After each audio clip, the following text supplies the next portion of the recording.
요새 많이 어려우시죠? 저희가 작년 이맘때 이제 벤처들 투자들이 어려워가지고 투자를 대비하는 벤처 기업들이 어떻게 이 험난한 시설을 이겨내냐 관련된 부분을 토론했던 기억이 나는데, 그리고 이제 끝내고 나서 내년에는 좀 좋아지겠다는 기대를 했었죠. 근데 아마 내년까지도 좀 어려워질 것 같아서 다시 한번 이렇게 이런 자리를 가지고 바이오 산업계가 좀 힘낼 수 있는 좀 기회를 마련해 보고자 합니다. 오늘은 저번에는 이제 벤처 형태의 벤처들이 어떻게 대응하는지를 좀 저희가 검토해 봤다면, 오늘은 상장사가 갖고 있는 어려움도 스타트업뿐만이 아니고 아주 심각한 문제가 있습니다. 그래가지고 어찌 보면 전체적인 에코를 보면 상장사가 좋은 성과를 내고 거기서 나오는 투자 자금들이 다시 또 벤처로 들어가고 하는 이런 선순환적인 구조를 가져야 되는데, 지금 약간 좀 막혀 있는 부분들이 있습니다. 그래서 오늘은 일단 얘기 주제를 상장사 중에서 특히 임상을 많이 하는 상장사 중에서 임상이 더 진행되면서 자금력이 더 어려워지고, 또 그러면서 지금 갖고 있는 여러 가지 파이낸스적인 금융적인 제도 안에서 어려움을 겪기도 하거든요. 그래서 이제 그 부분들이 이러한 시대를 거치면서 어떻게 개선되고 어떻게 튜닝돼야 되는지, 또 그렇게 되면서 우리나라 바이오 산업의 체질을 어떻게 강화시키는지 관련된 부분을 좀 논의해 보고자 합니다. 아마도 이러한 직격탄을 맞고 있는 이제 기업체에서 여러 가지 어려움이 좀 있을 것 같습니다. 그래서 오늘 이정계 대표님을 제가 한번 궁금한 점을 여쭤보려고 하는데, 지금 혁신 기술을 가지고 임상을 주로 하고 있는 우리 이정계 대표님께서 지금 여러 가지 이런 외부적인 상황으로 많은 영향을 받으실 텐데, 지금 상황이 어떠신지에 관련된 부분을 한번 여쭤보고 싶습니다. 네, 뭐 한마디로 힘들죠. 예. 근데 거꾸로 옛날 생각을 해보면, 제가 2000년도에 이제 첫 바이오벤처를 하면서 이제 해외 나가서 제일 많이 했던 생각 중에 하나가 뭐냐면, 우리는 언제 한번 임상해보지? 그것도 이제 한국에서뿐만 아니고 언제 한번 다국가 임상을 한번 해보지? 이게 어떻게 보면 이제 넘지 못할 저기 위에 있는 그 비전이었는데, 지금 하고 있는 상황이 됐죠. 더군다나 저희만 아니고 꽤 많은 바이오벤처들이 임상을 하고 있는데, 여러 가지 요인들이 좀 겹친 것 같아요. 첫째는 이제 코로나 때문에 특히 이제 작년까지 임상 비용이 엄청나게 올랐어요. 그리고 중간에 이제 코로나 때문에 임상이 끊긴 회사들도 많고, 전반적으로는 임상 비용이 많이 오른 거. 그 다음에 둘째는 점점 더 임상들이 좀 복잡해지고 있어요. 그리고 전에는 그냥 임상 하나만 딱 하면 되는데, 요즘은 이제 바이오마커도 봐야 되고, 동반 진단 봐야 되고, 병형 투여해야 되고, 이런 식으로 이제 임상 주변으로 돌아가는 것들이 굉장히 많아지면서 한 5년 전보다 임상 비용들이 한 50에서 100% 정도 이제 늘은 게 가장 큰 이제 어려움인 것 같아요. 네, 그동안 과거 한 5년 동안은 이 투자들이 잘 들어오면서 임상들 진행하는 것 자체는 큰 무리가 없었는데, 요즘은 이제 제한된 돈으로 뭔가를 해내야 되니까 머리가 복잡하죠. 그렇죠. 그러니까 이전까지면 저희가 시장에서 그 임상 자금을 펀드레이징을 해가지고 어찌 보면 어렵기는 하지만 그래도 숨통을 틔면서 갈 수가 있었는데, 지금은 이제 금리가 높아지고 여러 가지 모험 자본에 관련된 투자가 약간 열악한 구조로 가니까 점점 임상을 성공하면 할수록 더 큰 돈이 들고, 시장에서 펀드레이징을 해야 되니 그게 좀 어려워지다 보니 뭐 법자선의 문제도 생기게 되고 여러 가지 회계적인 문제가 발생을 하고 있는 것 같습니다. 그래서 그 부분은 뒤에서 논의하기로 하고, 이제 최 기자님이 보시기에 최 기자님은 이제 많은 혁신 기술을 가지고 있는 바이오 기업들을 많이 인터뷰를 하시고 이제 그러실 텐데, 이제 거기에서는 임상을 하는 데도 있고 아니면 어린 스테이지도 있고 여러 가지가 있을 텐데요. 요새 어떻습니까? 다녀보시니까. 최근에 바이오텍을 둘러싼 상황이 결코 녹록하지 않습니다. 사실 올해 11월 종근당 그리고 비상장 바이오벤처는 오름 테라퓨틱 이 두 곳에서 큰 라이선싱 딜을 하면서 언론 현장에서 느끼기에는 이제는 시장 분위기가 바뀌겠구나라는 짐작을 했었는데, 또 이 모든 걸 덮는 파두 이슈가 부각이 되면서 다시 한번 또 어려운 길을 걷게 되는 것 같아요. 근데 사실 파두 사태의 핵심은 기존 기술 평가 과정에서 그리고 증권 신고서에 적어낸 그 매출을 달성하지 못했다는 게 핵심이었는데, 사실 바이오 쪽에 출입하는 기자로서는 이 이슈에 대한 의문이 있어요. 아니 왜 파두가 달성하지 못하게 저렇게 이슈가 될까? 바이오 업계는 너무나 당연한 일인데 라는 네, 이런 궁금증이 들었지만 어쨌든 저도 이제 대세에 편승해서 이 사태를 잘 지켜보고 있긴 하거든요. 그러니까 결과적으로 역시 바이오텍들이 지금 처한 현 상황은 어렵고 그리고 이 둘러싼 여러 가지 제도와 관련한 것들 그리고 그 외의 외적 이슈들이 압박하는 이 현상을 참 어떻게 극복해야 할지 고민이 많은 시기인 것 같습니다. 그렇죠. 결국은 또 근데 또 이겨내야죠. 그래서 이제 이겨내려고 저희가 이제 많은 뭐 노력들도 하고 하는데 이제 한 박사님께서 쓰신 그 지금의 상장 유지 조건이라든지 아니면 회계적인 문제라든지 법차성 관련된 문제, 되게 아주 복잡한 문제잖아요. 그러니까 저희가 뭐는 어떤 시스템을 고칠 때 이전에는 뭐 한 부분만 고치거나 이러면 됐었는데 솔직히 기술성 상장, 그러니까 특히 이제 뭐 바이오 같이 임상을 해야 되는 제품이 안 나오고 임상을 해야 되는 회사들이 여러 가지 갖게 되는 문제점이 있고 기술성 상장이라는 문제가 있는데 이게 하나의 문제 같지는 않고 이제는 여러 개의 문제가 한꺼번에 논의될 시기가 아닌가 생각하는데 그 조사해 보시면서 어떤 느낌이 좀 들으셨나요? 네. 저 역시도 이제 궁금증에서 출발했던 연구였고요. 그러니까 관련된 기술평가 특례 상장 제도가 워낙 이슈가 되다 보니 실제로 필요하다는 측면이 있고 적으로 이게 이렇게 계속 가도 돼라는 반신반의하는 측면이 계속 있다 보니까 도대체 뭐가 문제일까라는 측면에서 보다가 제가 봤을 때는 상장 제도도 굉장히 중요한 이슈고 기술평가 방식이나 지표 이런 것도 되게 중요하긴 한데 이게 상장 유지 요건이 이게 합리적이냐 여기에 조금 방점을 찍고 연구를 진행한 측면이 있었고요. 그러다 보니까 실질적으로 분석 결과 기술평가 특례 상장 제도의 정책 취지인 어떻게 보면은 초기 단계의 바이오벤처들 기술 기반 혁신 기술 기반으로 바이오벤처 기업들이 자금 조달을 조금 더 빨리 해서 공개 시장에 상장할 수 있도록 하는데 효과가 분명히 있었고요. 그리고 그렇게 기업들이 조달한 자금이 연구 개발에 실질적으로 선순환적으로 투자되고 있다는 측면이 좋은 측면이 있긴 하지만 시장에서의 기대감이라는 게 바이오업계가 워낙 활황기였다 보니까 이제 투자자들에서는 그리고 그 양적 완화가 굉장히 심했지 않습니까? 코비드 팬데믹이 겪으면서 그러다 보니까 무조건 수익이 날 것 같다라는 기대감과 실제 현실과의 괴리가 굉장히 컸던 것 같아요.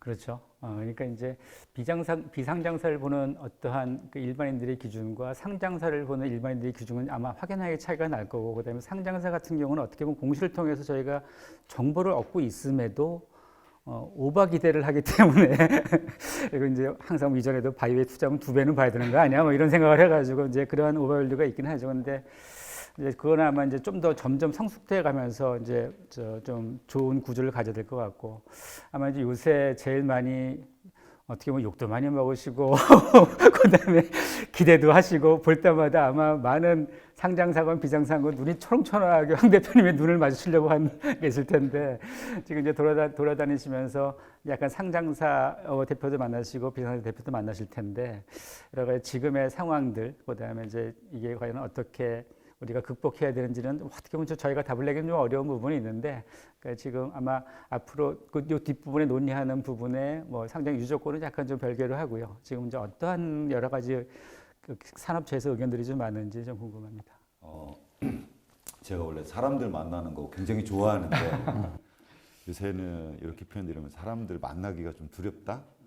그래서 이제 수많은 저희 벤처캐피탈은 기본적으로는 비상장 기업에 투자하는 거가 더 위주가 되는데, 비상장 기업을 만나면 대부분 한 90%의 분이 시장이 언제 좋아지나요? 그러면 좋아져야지 좋아진 거지 잘 모르겠습니다, 이렇게 얘기를 하는데, 사실은 또 이제 기자분들도 이렇게 언제쯤 되면 이 투자 분위기가 선호될까요? 그러면 어떻게 돼야 되나요? 이렇게 많이 물어보시는데, 제가 이제 생각하는 것 중에서 투자 분위기가 좋아지려면 상장 기업의 주가가 좋아져야 됩니다.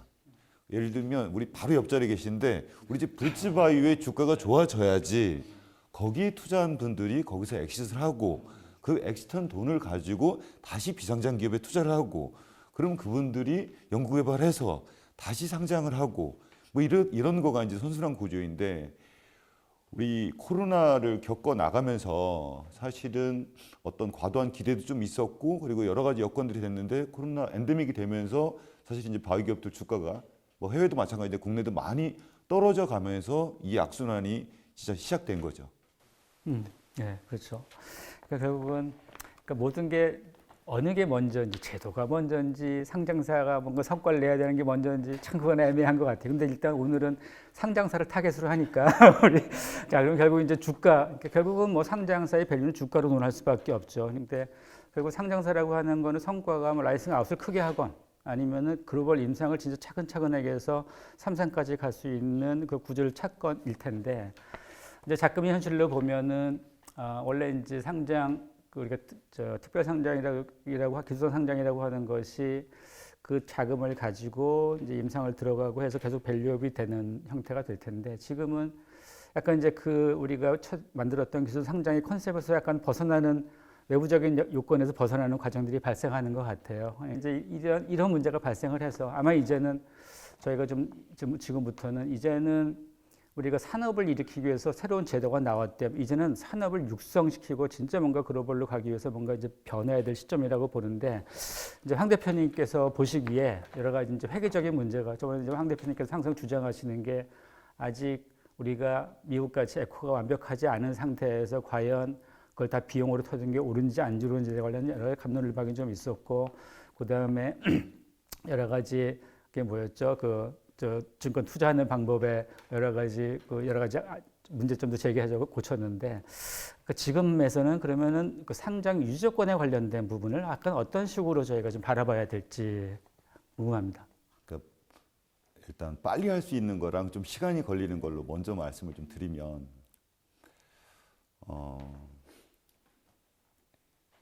빨리 할 수 있다라는 거는 지금 현재 법차손 이슈들이 있어요. 그런데 사실 뭐 제가 이렇게 어디 가면 이렇게 표현하는데 반만년 대한민국의 역사에서 바이오 산업에서 가장 큰 중요한 순간이 언제냐 그러면 2005년도에 한국거래소에서 기술평가 제도를 만들어 줘서 선순환에 처음에 물꼬를 텄다.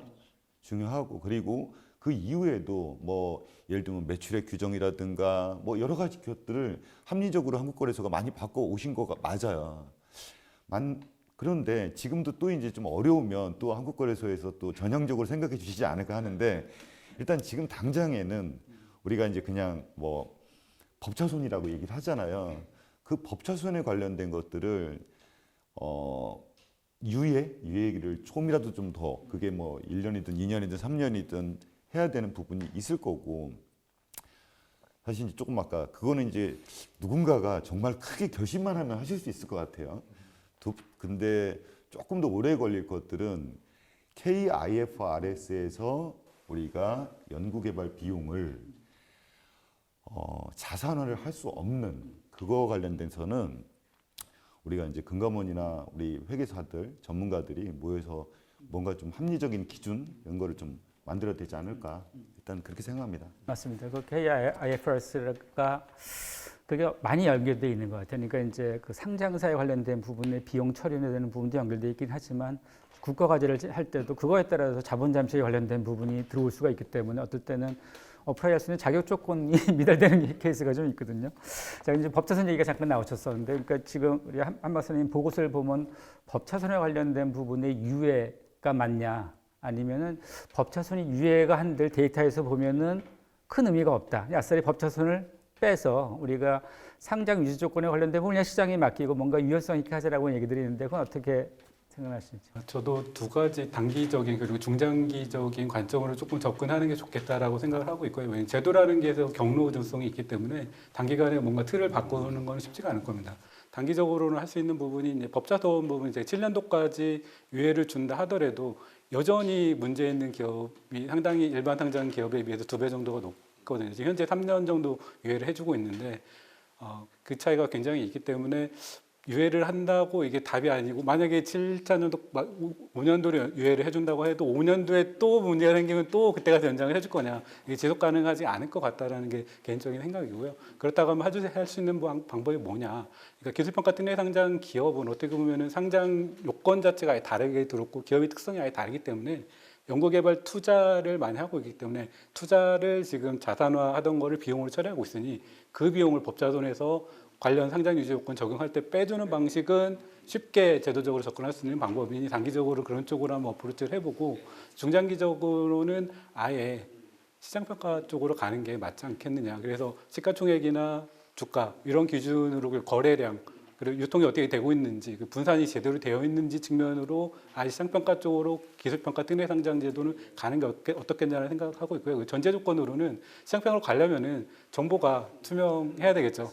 그렇기 때문에 공시제도는 다른 일반 상장보다 더 타이트하게 가져가는 게 맞다라고 생각하고요. 뭐 특혜 어떻게 보면 특혜를 받아서 들어온 거기 때문에 거기서 합당한 정보는 사전에 충분히 제공을 하고 투자자가 피해 볼 수 있지 않도록 정보가 비대칭성이 없어져야 스스로를 보호할 수 있기 때문에 그런 부분이 조금 강화하는 게 필요하다고 생각하고 있습니다. 일단 정보 공유가 공평하게 이루어진다고 하는 가정하에 가정하에 어떻게 보면 이제 그 법차손 부분이 되게 이슈가 되기도 하죠. 이슈가 되기도 하고 또 하나가 그러면 이제 결국 그 문제는 시장에 맡긴 약간 좀 유연하게 하자는 건데 결국은 우리가 이제 벤치마킹을 할 수 있는 부분들이 이런 에코가 아주 잘 돼 있는데 뭐 선진국이라고 말하기는 좀 뭐하지만 미국이나 뭐 이런 시장들에서는 지금 그런 그 상장했을 때 상장 유지 조건 이제 걔네들은 약간 유지 쪽에 그러니까 좀 기업을 발전시키는 데 포커스 두고 있다면 우리는 뭔가 보호 쪽에 포커스 두고 있다면 이런 문제가 발생을 하는데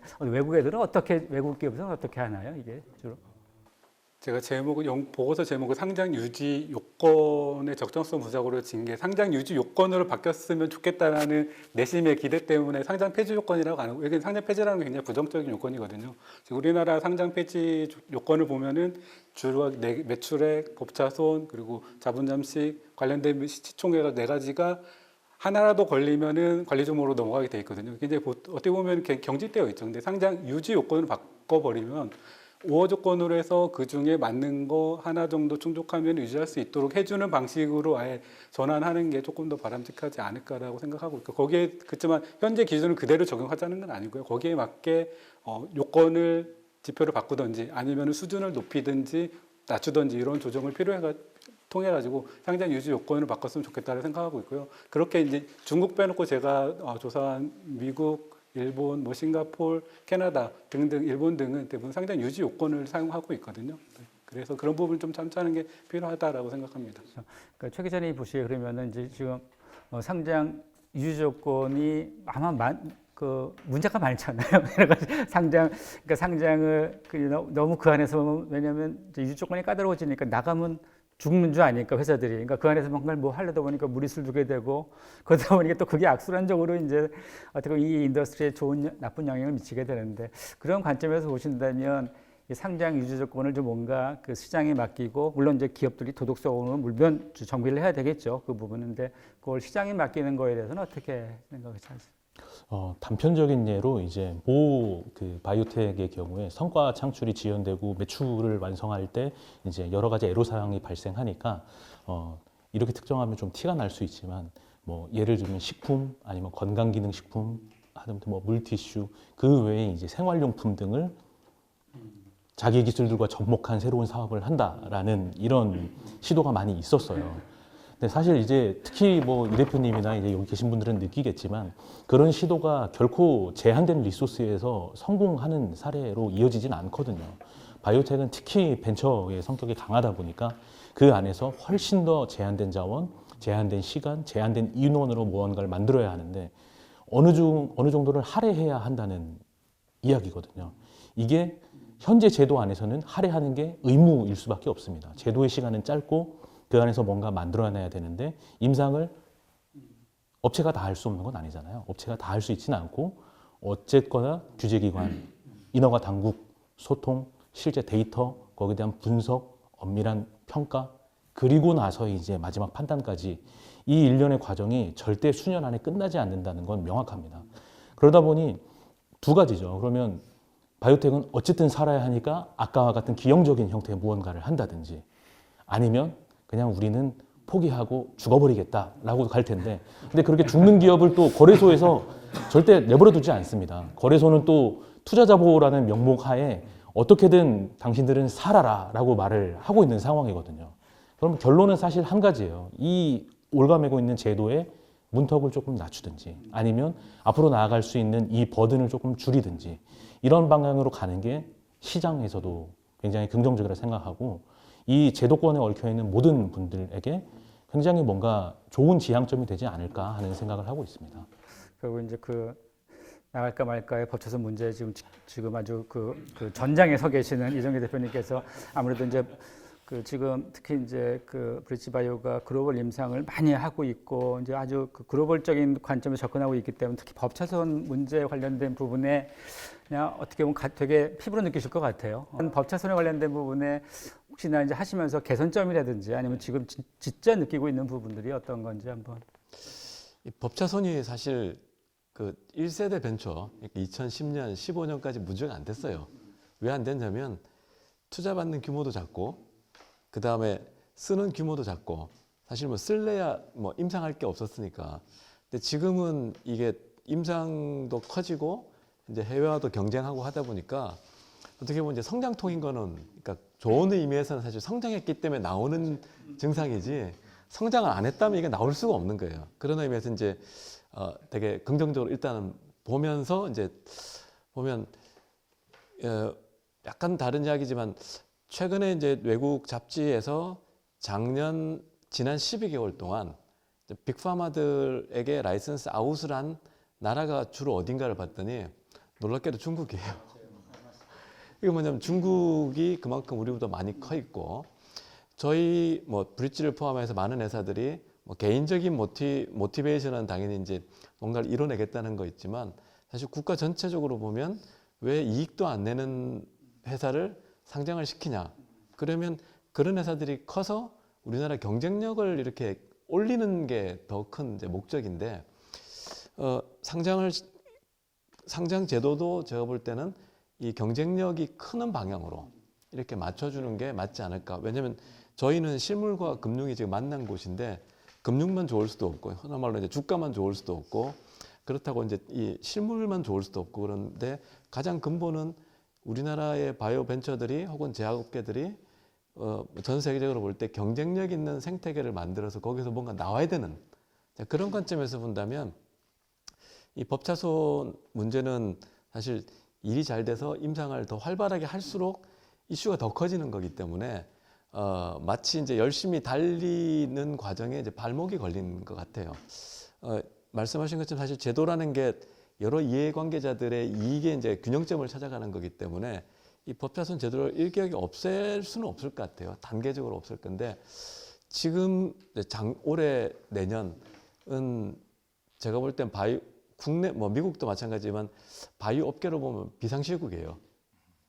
이게 어떻게 보면 잘 키워놓고 지금 툭 다 꺼질 수 있기 때문에 우리 황 대표님이 말씀하셨듯이 좀 합리적이고 체계적인 제도 개혁은 조금 천천히 하더라도 일단은 좀 숨통을 트이는 게 맞다. 그래서 법차손 같은 경우는 여러 가지 이제 이해관계자들 의견은 들어보되 일단 기업이 살아 있어야지 그게 의미가 있는 거기 때문에 한번 1, 2년 정도는 조금 더 유예를 하는 게 맞지 않나 이런 생각을 좀 많이 하고 있습니다. 그러니까 되게 좋은 얘기를 하셨는데 우리가 어느 정도 산업이 발전을 했어요. 그렇죠. 네, 맞습니다. 예. 발전해서 여기서 연구비 더 달라 이 얘기밖에 안 나왔을 텐데. 그렇죠. 근데 저는 개인적으로 이렇게 생각합니다. 그러니까 저희 같은 우리나라가 어떻게 보면 이제 바이오 산업을 리딩하는 그룹이 아니잖아요. 그러니까 그 대신에 갖고 있는 게 컨텐츠, 지금 기술을 가지고 있는 나라가 점프를 하려면 진짜 뭔가 혁신적인 제도가 필요하고 그게 점진적인 제도로 갖고는 저는 어렵다고 봅니다. 그러니까 완전히 제로베이스 다시 한번 점프할 수 있는 제도가 바뀌면 새로운 기회를 잡을 텐데 점진적으로 간다고 하는 거는 계속 또 규제가 얽매일 수밖에 없어서 이제 그거보다는 저는 좀 과감하게 없애자, 그 시장에 맡기자, 그 대신에 기업들이 깨끗하게 하자, 이런 것들로 뭔가 저희가 업계들은 의견 됐으면 좋다는 바람이 좀 생각이 듭니다. 한번 이런 제도는 한번 생각해 보는 게 어떨까 하는 그 의견이 있는 게 결국 사회이사 제도를 좀 잘 쓰면 어떨까. 그래서 그 바이오벤처들이 결국은 이제 임상으로 가기 때문에 제약업계에 있는 분들이나 혹은 국책연구소에서 이제 오래 계셨던 분들 이런 분들이 이제 은퇴를 하는 경우도 있고 좀 일찍 나오시는 경우도 있고 한데 그분들에게 주식회사의 이사회에서 어떻게 일하는지를 좀 특정 교육기관을 두고 그런 분들에게는 예를 들면 기술성 평가로 들어간 회사의 경우는 거래소에서 뽑기를 하든 아니면 적정성을 봐가지고 최소한 몇 년 동안은 사회이사 지정 오케이. 이런 식으로 지정감사 같이. 그렇죠, 그렇죠. 하게 된다면 사실 부정은 당연히 있을 수도 없고, 그다음에 둘째 이 사회이사분들이 이 바이오벤처들의 경영이든지 중요한 포인트가 뭔지를 좀 더 많이 알고 그거를 사회에 많이 좀 전파할 수 있을 것 같아요. 그러니까 이제 우리가 커진 거예요. 뭐 사회이사로 운운할 정도로 이제 회사가 커진 거예요. 그러니까 제가 이제 알겠습니다. 근데 제가 요새 황 대표님을 되게 감사하게 생각하는 게 어디 회의 갈 때 공적인 갈 때 공매도 얘기를 그렇게 하셨어요. 공매도를 그러니까 혁신 기술들이 시장에 올 때 특히 이제 그 공매도 때문에 올라가다 빠지고 하는 그 진짜 어렵게 좀 올려놓으면 공매도로 팍 빠지고 해서 공매도가 일반적인 주식시장에서는 뭐 선순환적인 구조를 줄 수가 있겠지만 특히 이제 바이오 같이 보이지 않는 텐저블하지 않은 데이터를 가지고 주가가 올랐을 때는 그 공매도가 받는 충격이 아주 큰데 진짜 너무나 많은 얘기를 해서 다행히 이제 공매도가 유예되기도 했습니다. 결국 이제 그 말은 뭐냐면 이제 제도가 산업을 발전시키잖아요. 그래서 모두에도 말씀드렸는데 지금 이제 아까 회계 처리도 그렇고 그러니까 이제 30억 그게 의미가 있을까? 그리고 우리 한 박사님 보고서에 보면은 3차년도랑 5차년도에 R&D비가 축소돼요. 그게 되게 아이러니하죠. 그러니까 기소상장으로 해서 그걸로 뭔가 밸류업을 하라고 했는데 매출을 신경 써야 돼. 그런 관점에서 본다면 아마도 제일 밸런스 있는 의견을 주실 것 같거든요. 투자 관점에서도 보기도 하고 어떨 때는 회사 관점에서도 보기도 하고 그다음에 일반인 관점에서 보기도 하시니까 그런 부분들이 저희가 어떤 식으로 좀 수정 보완되는 게 좋을까요? 어떻게 수정이 되든지 간에 6월 말이나 12월에 상장사 대표님들이 회계 숫자를 계산하고 있고 물티슈를 고민하시게 하면은 그거는 아니다. 다른 건 모르겠다.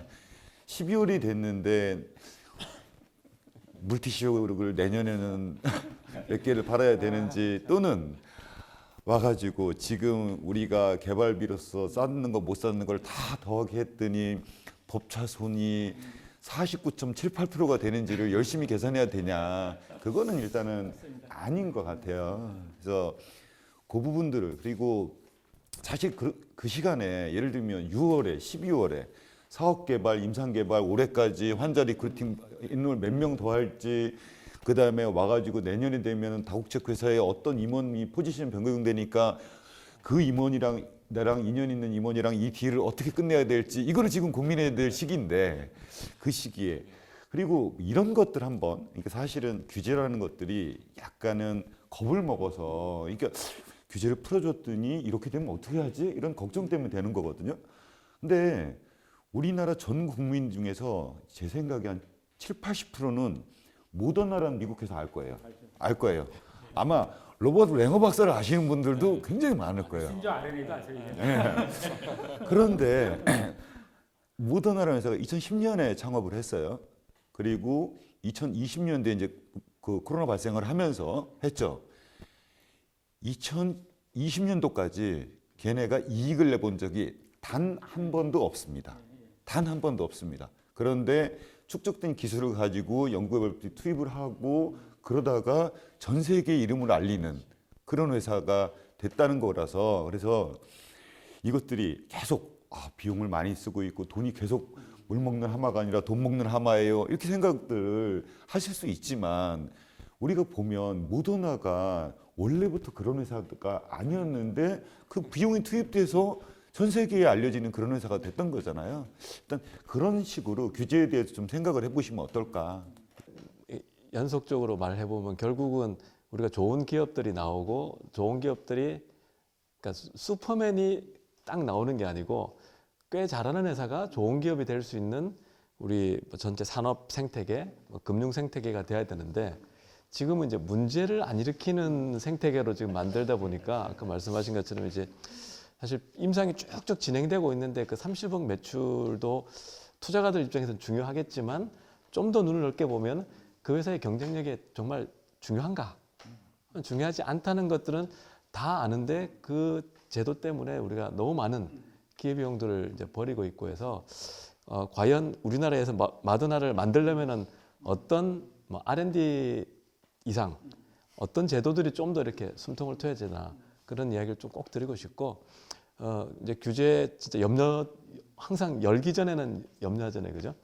근데 우리 그 일본 문화 받아들이면 우리나라 문화가 다 망한다 그러는데 지금은 오히려 덕화가 있고 그 영화도 이제 스크린 쿼터제 하면 이제 우리 영화계 다 죽는다 그러는데 오히려 지금 더 하고 있기 때문에 이 규제 부분도 투자가 보호를 명목으로 하고 있지만 오히려 이런 게 없음으로 해서 투자가들이 좀 더 본질적인 것을 공부하는 그런 그 기회를 좀 주지 않을까 이렇게 생각합니다. 그러니까 결국 이제 어떠한 규제건 정책이건 밸런싱이 되게 중요하다고 봅니다. 그러니까 기업의 무게를 주는 것도 아닌 것 같고, 그다음에 이제 일반 투자자들의 밸런스만을 집중하는 것도 안 좋은 것 같고, 이걸 밸런스를 어떻게 하느냐가 그게 어떻게 보면 규제 과학인 거죠. 그리고 그게 정책이고 또 그게 국가가 해야 될 일이기도 하죠. 따지고 보면 이제 그런 면에서 본다면 이제 좀 더 약간 저희가 좀 좁혀 본다면. 이 상장 유지 조건들을 그러면 이제 결국은 상장 유지 조건들이 한 4가지가 있는 걸로 있는데 그 중에서 나머지 2개는 연동이 되니까 빼는 걸로 하고 결국 이제 그 매출 5년 30억에 관련된 부분과 법차선 50%에 관련된 부분이 그 저는 이제 이 오늘 논쟁에서 뭔가 좀 저희가 업계에 정확한 의견을 한번 줘보는 게 어떤가. 왜냐하면 그렇지 않으면 또 계속적으로 이제 반복될 수밖에 없기 때문에 그래서 저는 이제 일단 여기들이 제일 아마 바이오사키를 제일 잘하시는 분들이니까 여기서 의견들이 중요하다고 보는데 그 이제 한 박사님 입장에서 이제 보고서도 내시고 그다음에 뭐 지금 준 퍼블릭적인 위치에 계셔서 말씀이 좀 조심스러울 것 같긴 하지만 그래도 바이오 산업계를 위해서 뭔가 투자자와 개발자들이 밸런싱을 할 수 있는 최적이라고 말씀하는 게 뭐냐 그 연구자로서 어떠한 형태가 좋을지 그리고 또 말씀하시면서 기업들이 그 밸런싱을 맞추기 솔직히 기업들도 되게 중요한 얘기거든요. 결국은 이렇게 된 부분들도 기업들이 여러 가지 에러를 범했기 때문에 온 부메랑이기도 하니까 그런 관점에서 어떻게 좀 저희가 의견을 냈으면 좋을까요? 일단 바이오 산업 업계가 굉장히 성장한 건 사실인 것 같아요. 제가 진흥원에 입사한 게 2012년도에 첫 입사했거든요. 그때 첫 맡았던 업무가 2록 복지부 글로벌 M&A 펀드 만드는 일을 했었습니다. 그 당시에 저희가 펀드 조성을 하면서 가장 큰 걱정이 뭐냐면 조성하는 거는 저희가 다 정책금융공사에서 받고 일반 회계가 있기 때문에 조성하는데 문제가 없다라고 생각을 했었어요. 근데 문제는 조성이 돼서 투자를 누구한테 하지 답이 없었거든요. 그 당시에는 벤처라는 게 그렇게 많지 않았습니다. 지금은 보니까 바이오 벤처 이제 그린이랑 화이트까지 합치면 2,000개가 넘고 레드바이오만 보더라도 한 700개 정도가 되더라고요. 굉장히 이제 시장이 활성화가 된 거죠. 그리고 정부 정책도 그간에는 R&D 이제 기초 단계 R&D 바이오 업계 그리고 정책 펀드들에서 초기 이제 막 갓 창업한 그리고 창업 지원 쪽에 비상장 쪽에 많이 쏠려져 있었던 것 같아요. 근데 바이오업계가 지금 상장 이후로까지 많이 올라와 있기 때문에 정부 정책도 점점 그쪽으로 변화가 될 것 같고요. 그리고 매출액 부분도 솔직히 숫자로는 문제가 없는 것처럼 나와 있긴 하지만 저 역시도 이제 그 매출액을 어떻게 채웠는지는 알고는 있는데 그거를 이제 정략적으로 세부적으로 다 보지는 못했고 몇 개의 기업만 보고 원래는 제가 전수조사 계획이 있었거든요. 그리고 후속 연구로 지금 할 계획도 가지고 있고요. 그래서 실질적으로 어떻게 지금 성장을 하고 있는 성장 진단을 하고 있는지 그래야 정책 과제가 발굴이 되기 때문에 그게 없이 어떻게 보면 정책을 쓰는 게 맞지 않는 치료 정책이 될 것 같아서 실질적으로 성장 진단을 해서 어떤 모달리티를 가지고 어느 정도 수준이 되어 있고 이 정도 스케일업 단계, 밸류업 단계에서는 어떤 문제점이 있는지를 조금 뽑아내 볼 생각을 가지고 있어서 후속연구로 진행할 계획을 가지고 있고요. 그런 부분이 있어서 엄밀하게 한번 현재 실증 데이터를 가지고 실증 분석을 해보는 게 필요하다는 생각이 들고요. 그걸 바탕으로 새로운 상장 제도를 조금 더 검토해보는 게 상장 유지 요건을 검토해보는 게 낫지 않을까라는 생각이 들고 있고 내년도 과제로 지금 진행할 계획을 가지고 있습니다. 최 기자님은 어떻게 이 상황을 보고 계세요? 사실 저는 한국의 모더나가 나올 수 없는 시장 상황이라는데 굉장히 공감을 많이 하고 있습니다. 현실적으로 글로벌 빅파마가 사용하는 1년의 R&D 총액이 거의 우리 전체 산업에 비견할 정도로 많은 상황에서 그럼 우리가 지원해야 될 것은 무엇인가 하면 제도의 완화가 저는 맞다고 생각을 하거든요. 그것조차 없으면 하다못해 이 좁은 땅덩어리에 오로지 인적 재원, 오로지 이 기술력으로 성장해야 되는 이 상황에서 버틸 재간이 저는 없다고 생각을 해요. 모두가 예를 들어서 이제 김연아 같은 그 걸출한 스타가 나오면 찬사를 하겠지만 그 김연아를 둘러싼 모든 인프라가 정말 열악했거든요. 근데 모두가 김연아처럼 성장을 할 수는 없는 겁니다. 그걸 바라면 결국에는 시장은 너무나 왜곡되고 어떻게 보면 지나치는 엘리트주의가 만들어내는 이 건전하지 않은 생태계가 만들어질 수 있거든요. 그런 측면에서 제도가 지나치게 많은 업체와 아니면 이 둘러싼 관계자들을 가로막고 누른다면 이런 성장을 베이스로 하는 산업에선 충분히 재검토를 해야 된다라는 생각이고요. 모던화를 모두가 추구하지만 될 수 없는 이유가 분명히 극복돼야 되는 지점이 저는 여기에 있다고 생각을 하고 있습니다. 그러니까 참 이게 미국의 투자 여건을 부러워하기에는 저기 너무 많이 와 있는 상황이고 이게 부러워한다고 우리가 막 뭐라고 한다고 그게 공약 하나 갑자기 불어나는 건 아니니까 더 이제 뭐 이 상황에서 저희가 이겨내야 되는 부분이고 아까 뭐 김 의원님 말씀하셨지만 너무 그 한 사람의 특출난 하늘에 주신 능력만을 저희가 바라보기에도 이제 녹록치 않은 부분이 있어서 결국은 이제 기업들이 뭔가를 좀 더 부스팅을 하고 해야 되는데 황 대표님한테만 여쭤보고 싶으니까 이제 아주 많은 기업에 투자도 하시고 특히 이제 상장사 입장에서 투자하신 분이 상장사도 되기도 했었는데 뭔가가 좀 이 허들을 넘기 위해서 상장사들이 어떠한 노력들을 좀 더 집중적으로 해야 될 게 있을 것 같거든요. 그러니까 지금 그게 매출 때문에 그건 논외로 치고라도 그 핵심 기술을 하기 위해서 뭔가 좀 에너지를 좀 쏟아야 될 부분이 분명히 좀 있는 것 같은데 그런 부분에 대해서는 어떻게 저희가 전략을 좀 만들어야 될지. 이게 논의를 제가 일단 기업들은 기본적으로는 연구개발 뭐 예를 들어 신약이다 그러면 내가 만드는 신약이 진짜 신약이 될 거라는 확신을 가지고 그거에다 돈을 투입을 해야 된다. 그래서 뭐 예를 들면 이게 정부 관계자들 들으면 옛날 정부 가지처럼 사업하는 게 아니다. 뭐 이런 생각들이 일단은 제일 중요한 생각이라고 들고요.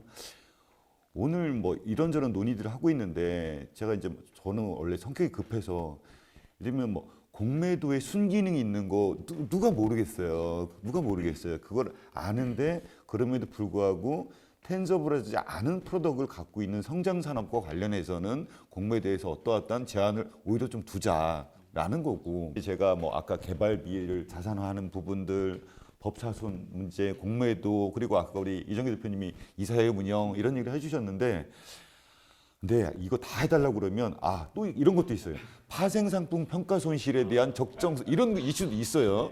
근데 오늘 이거 얘기하다가 안 끝날 것 같으니까 이런 것들 다 제도 개선들을 해 나가고 사회적 합의를 이뤄 나가야 되는데 그 전에 당장 한 달, 두 달, 세 달 내에 우리 법자선과 관련된 것들 3년 이후에 해주세요. 그게 일단은 하는 거고 제가 그 말한 김에 한두 마디만 더 하면 제가 보기에 어떤 상장 기업이 있는데 위험한 기업이 뭐냐? 전 두 가지가 위험해 보여요. 그 회사에 돈이 많이 있어. 근데 연구개발 안 해. 위험하다. 그렇게 생각합니다. 당장 이 회사가 망하진 않겠지만 쌓아놓은 돈을 가지고 뭔가를 새로운 밸류를 만들기 위해서 뭘 해야 되는데 돈을 그냥 쌓아만 놓고 있어. 이상한 회사다. 두 번째, 또 위험한 회사 있죠.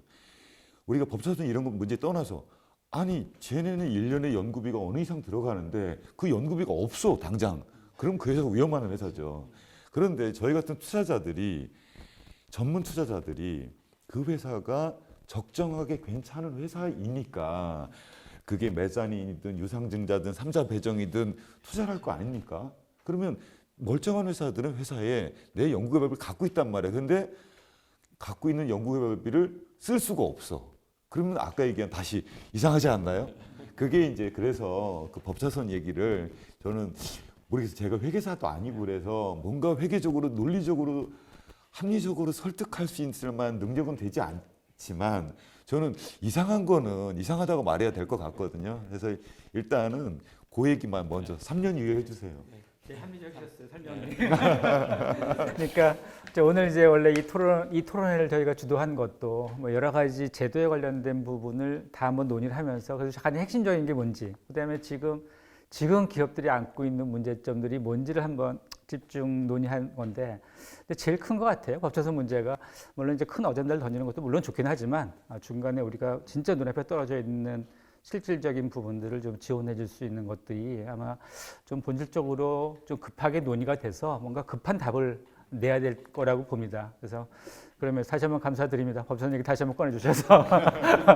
예, 그 다음에 이제 어떻게 보면 다음. 법차손 아마 처음 그 제도 자체가 뭔가 이렇게 일을 하는데 손실이 너무 심하게 나면 그 회사는 사실은 경영 능력이 없든지 아니면 무슨 영업 능력이 없다라고 판단을 해서 그런 제도를 만들었을 것 같은데 R&D를 계속해서 생기는 법차손, 예를 들면은 바이오벤처인데 투자를 많이 받았는데 딴 일하다가 법차손이 왕창 났다 그러면 그건 좀 문제가 있겠지만 본업을 하는 과정에 R&D로 쌓이고 있는 과정에 그렇다 그러면 제가 볼 때는 이 규정을 다 없앨 수는 없으나 연구개발 규모가 어느 정도 되든지 비율이 어느 정도 될 경우에 혹은 법차손 중에 R&D 비용이 차지하는 비중이 어느 정도 될 경우는 좀 면제도 할 수 있고 좀 유예도 줄 수 있다고 생각합니다.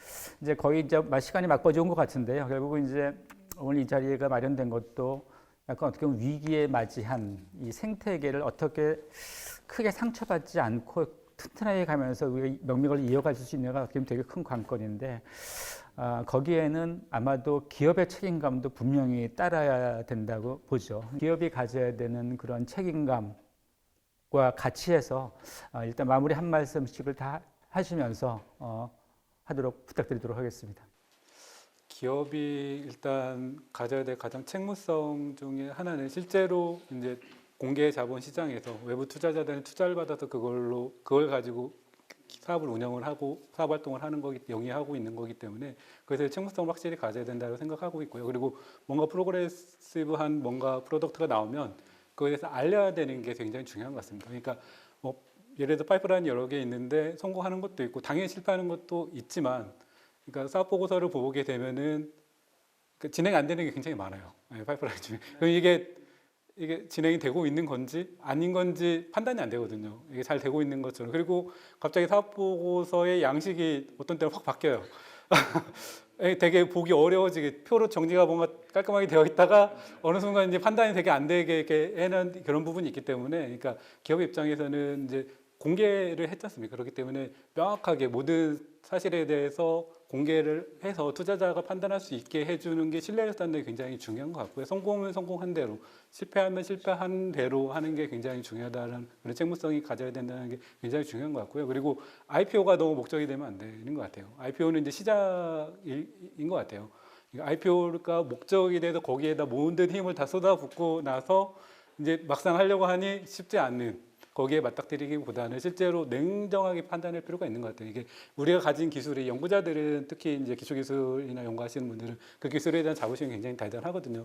근데 기술이 좋다고 해서 꼭 시장에서 성공하는 건 아니지 않습니까? 시장이 조성이 돼야 되고 경쟁사가 또 어떻게 하냐에 따라 달라지고 환경이 어떻게 또 바뀌냐에 따라 달라지기 때문에 그런 부분 고려해서 실제로 내가 이 개발한 우리 회사가 가진 이 기술이 어느 시점에 실제로 시장성 있고 매출을 창출할 수 있냐라는 것을 조금 냉엄하게 판단해 줄 필요가 있다라고 조금 강조하고 싶습니다. 저는 그 IPO 하나로 이렇게 산업이 성장할 수 있다는 것도 참 대단하다고 생각해요. 어쨌든 M&A가 없는 상황에서 여기까지 바이오텍들 그리고 이제 헬스케어를 포함한 이 산업이 성장했다는 건 분명히 고무적인 일인데 어쨌든 글로벌 그리고 세계적으로 성장을 하기 위해서는 M&A가 도입돼야 되고 그런 이제 선진 금융 기술이 이 시장에 안착해야 하는 게 저는 필수라고 생각을 합니다. 반면 그럼 왜 안착하지 못했느냐를 돌아봤을 땐 바이오텍 스스로의 내부 통제가 미진한 부분도 저는 충분히 있다고 보거든요. 모두가 느끼실 테지만 예를 들어서 특정 바이오텍이 어떤 임상 정보를 이제 공개하기 전에 이미 시장에서는 그 결과가 요동쳐서 움직이는 경우가 굉장히 많이 있어요. 이게 누군가의 리킹이든 아니면 자기들이 지키지 못한 그런 컴플라이언스의 문제이든 결과적으로 이게 반복된다는 건 아직까지 바이오텍이 처한 이 산업 수준, 내부 통제와 관련된 인식 수준, 교육의 정도 굉장히 낮다라는 느낌인데 이 정도 수준으로는 절대 메이커 딜을 빅파마와는 할 수 없다는 게 명확하거든요. 그들은 너무나 강력한 CDA를 요구하고 그런 작은 리스크 하나가 아예 딜을 깨버리는 상황이 굉장히 많다 보니까 제도 개선을 요구할 때도 바이오텍 스스로 최소한 어느 정도 점진적이든 아니면 한 번에 바꾸든 내부 자정 아니면 내부 통제의 노력이 저는 있어야 된다고 생각을 하고요. 그런 의미에서 아까 이제 이정규 대표님께서 제시하셨던 이런 인허가 기관이나 아니면 이제 거래소 쪽에 굉장히 경험 많은 분들을 중간자적인 사회이사로 이렇게 선임을 하려고 하는 이런 행보들도 저는 굉장히 긍정적인 변화의 첫발이라는 생각이 듭니다. 언론사를 대표해서 나왔으니까 이제 언론사에 대해서 두 가지만 당부하겠습니다. 안 좋은 회사들 계속 회자가 시키니까 계속되는 거예요.